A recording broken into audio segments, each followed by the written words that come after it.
भारत में अब तक कोरोना संक्रमित मरीजों की संख्या 2,26,000 है।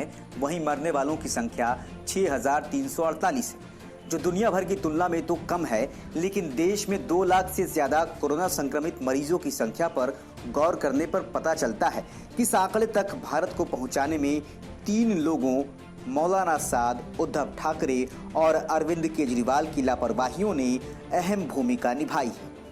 इन लोगों की नाकामियों ने आज देश की 130 करोड़ की आबादी को खतरे में डाल दिया है। भारत में कोरोना विस्फोट की अहम वजहों में से मुख्य रूप से अंधविश्वास और अज्ञानता की अंधी जमात की रहनुमाई करने वाला मौलाना साद है। ये न तो कोई अफवाह है और न ही कोई कहानी, बल्कि ये ठोस रूप से आंकड़ों पर आधारित तथ्य है। देश के कई राज्यों में कोरोना संक्रमण पहुंचाने का कारण तबलीगी जमात है। जब पूरे देश में मोदी सरकार सोशल डिस्टेंसिंग और लॉकडाउन जैसा फॉर्मूला अपना रही थी, तभी दिल्ली में मरकज के मुख्यालय में प्रमुख मौलाना साद अपनी तबलीगी जमात के लोगों को कोरोना फैलाने का संदेश दे रहा था। वहीं से निकले लोगों ने दक्षिण में तमिलनाडु और अंडमान निकोबार तक, उत्तर में जम्मू कश्मीर तक, पूर्व में असम तक और पश्चिम में गुजरात, महाराष्ट्र तक कोरोना को फैला दिया। स्वास्थ्य मंत्रालय के मुताबिक देश में जितने भी कोरोना संक्रमित हैं, उसमें 30 से 40% तक ये जमाती ही हैं या फिर इनके द्वारा संक्रमित लोग। पीएम मोदी ने जब 21 दिन का लॉकडाउन घोषित किया था, तब देश में कोरोना संक्रमित लोगों की संख्या सिर्फ 550 थी। लेकिन मार्च के आखिरी महीने में नई दिल्ली के निजामुद्दीन मरकज के मुख्यालय से तबलीगी जमात के 1500 लोगों का मिलना शुरू हुआ तो संक्रमितों की संख्या ने रफ्तार पकड़ ली। मौलाना साद के एक ऑडियो से लॉकडाउन की वजह से फंसे होने के मरकज के झूठ का पर्दाफाश हो गया। वायरल ऑडियो में तबलीगी जमात के आयोजक मौलाना साद कई बातें कहते सुनाई दे रहा है। वो कोरोना संक्रमण को साजिश बताते हुए कहता है कि क्या तुम मौत से भाग जाओगे। इससे साफ है कि उन्हें पहले से पता था कि ऐसे जुटने से कोरोना का खतरा है। ऑडियो में कुछ लोग खांसते हुए सुनाई देते हैं, जिससे लगता है कि वहां कोरोना पहले ही पहुंच चुका था, लेकिन उसकी तरफ ध्यान नहीं दिया। अब बात उद्धव ठाकरे की। महाराष्ट्र में कोरोना संक्रमण के मामले सबसे ज्यादा है। उद्धव सरकार तेजी से बढ़ते कोरोना संक्रमण को रोकने में नाकाम साबित हुई है। महाराष्ट्र में कोरोना वायरस का संक्रमण इस कदर कहर बरपा रहा है कि वो देश के लिए वुहान बन चुका है।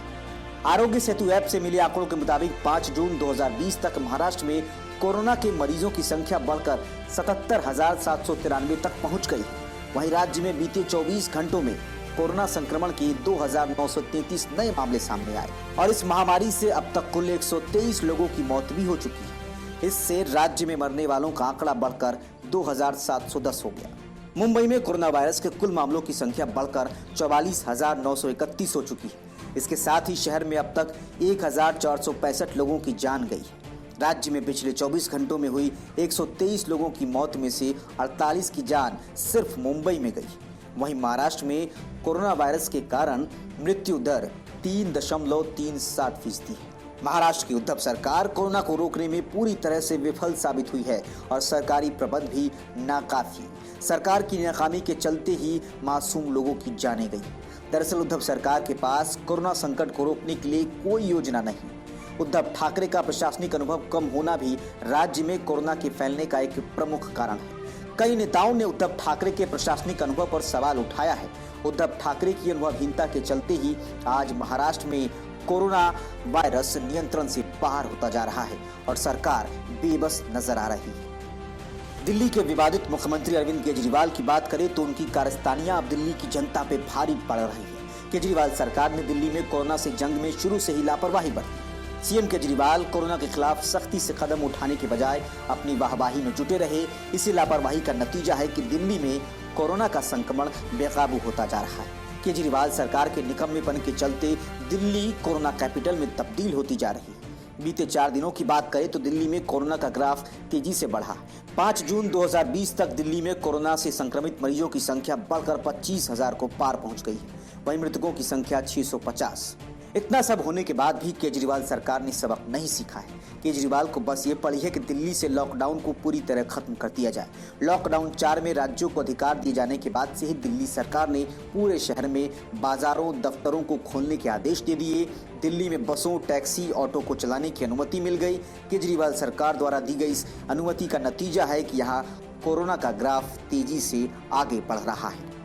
दिल्ली में कोरोना से मरने वालों की संख्या 650 हो चुकी है, लेकिन बताया जा रहा है कि केजरीवाल सरकार कोरोना से मरने वालों के सही आंकड़े सामने नहीं आने दे रही। कई अस्पतालों में कोरोना से मरने वालों की संख्या 30 से 50 तक पहुंच चुकी है, लेकिन केजरीवाल सरकार की तरफ से दबाव बनाया जा रहा है कि सही आंकड़े सार्वजनिक नहीं किए जाए। इतना ही नहीं, दिल्ली में हॉटस्पॉट की संख्या भी 100 से ज्यादा हो चुकी है और ये लगातार बढ़ती ही जा रही है। पिछले दिनों जब केजरीवाल सरकार के कहने पर ही शराब की दुकानें खोलने का आदेश दिया गया था, तब भी दिल्ली प्रशासन की नाकामी सामने आई थी। दिल्ली में हर जगह शराब के ठेकों के बाहर हजारों लोगों की भीड़ जमा हो गई थी। वहां सामाजिक दूरी के नियमों का कोई पालन नहीं हुआ। पूरे देश ने उन तस्वीरों को देखा था कि केजरीवाल सरकार हाथ पर हाथ धरे बैठी रही और कोरोना का प्रसार रोकने के लिए कुछ भी नहीं किया गया। दिल्ली से लाखों की संख्या में मजदूर यूपी और बिहार के लिए पलायन कर चुके हैं।